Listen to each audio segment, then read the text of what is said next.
এক চাঞ্চল্যকৰ ঘটনা সংঘটিত হৈছে এক মৰ্মান্তিক এক কৰুণ ঘটনা সংঘটিত হৈছে কিয়নো এবাৰ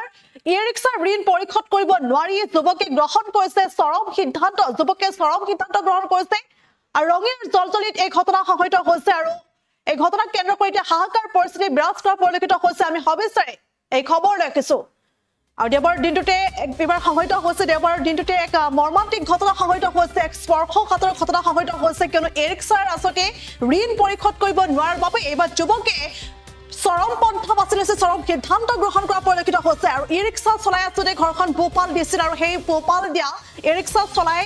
পোহপাল দিয়া একমাত্ৰ উপাৰ্জনকাৰী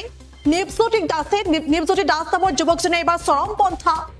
বাছি লৈছে কিয়নো ই-ৰিক্সাৰ ফাইনেন্স আসতে ই-ৰিক্সাৰ ঋণ পৰিশোধ কৰিব পৰা নাছিল আৰু তাৰ বাবে এই ধৰণৰ সিদ্ধান্ত গ্ৰহণ কৰা বুলি জানিব পৰা গৈছে আৰু তিনিটাকৈ কিস্তিৰ ধাৰ আসতে পৰিশোধ কৰিব পৰা নাছিল ঋণ দিব পৰা নাছিল আৰু যাৰ বাবে আসতে এই ধৰণৰ সিদ্ধান্ত গ্ৰহণ কৰিছে নিপজ্যোতি দাসে কিয়নো ই-ৰিক্সাখনৰ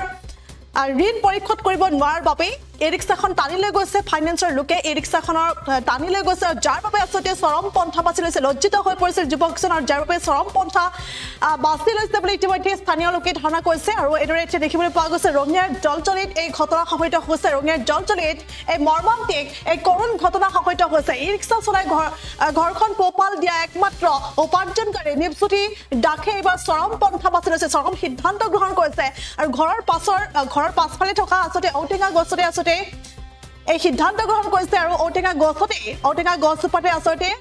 নিপজ্যোতি দাস নামৰ যুৱকজনৰ নিথৰ দেহ ওলমি ৰৈছিল আৰু সেই সমগ্ৰ ঘটনা প্ৰত্যক্ষ কৰিছে স্থানীয় লোকে এতিয়া ধাৰণা কৰিছে যে আসতে ঋণ পৰিশোধ কৰিব নোৱাৰাৰ বাবে এই ধৰণৰ সিদ্ধান্ত গ্ৰহণ কৰিছে যুৱকজনে কিয়নো তিনিটাকৈ আসতে কিস্তিৰ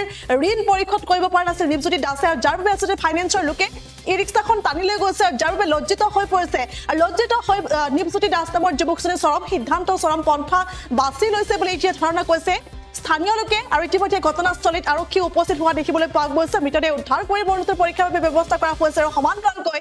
এক হাহাকাৰ এক হোৱা পৰিৱেশে বিৰাজ কৰা পৰিলক্ষিত হৈছে আৰু এই ঘটনা সংঘটিত হৈছে দেওবাৰ দিনটোতে এই ঘটনা সংঘটিত হৈছে ৰঙিয়াৰ জলজলি গাঁৱত এই সন্দৰ্ভত ভাষ্য আহি পৰিছে দৰ্শকলৈ আগবঢ়াইছো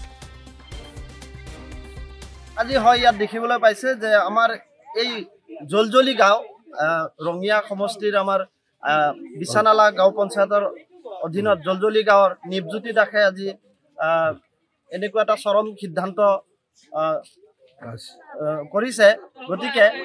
এই কথাত মই ক'বলৈ গ'লে আমি যদি ৰাইজ হিচাপে চাব যাওঁ আজি একমাত্ৰ ইয়াৰ বাবে জগৰীয়া ফাইনেন্স কোম্পানী কাৰণ আজি এই দুখীয়া পৰিয়ালটোৱে একমাত্ৰ জীৱিকা নিৰ্বাহ হিচাপে বেটাৰী ৰিক্সাখন চলাই ল'ৰাজনে এই পৰিয়ালটোক পোহপাল দি আছিলে আজি ফাইনেন্স কোম্পানীৰ এই সিন্ডিকেট ৰাজৰ পালাত পৰি কেনে এনেকুৱা এটা কাৰ্য আজি কৰিবলৈ তেখেতে বাধ্য হৈছে কাৰণ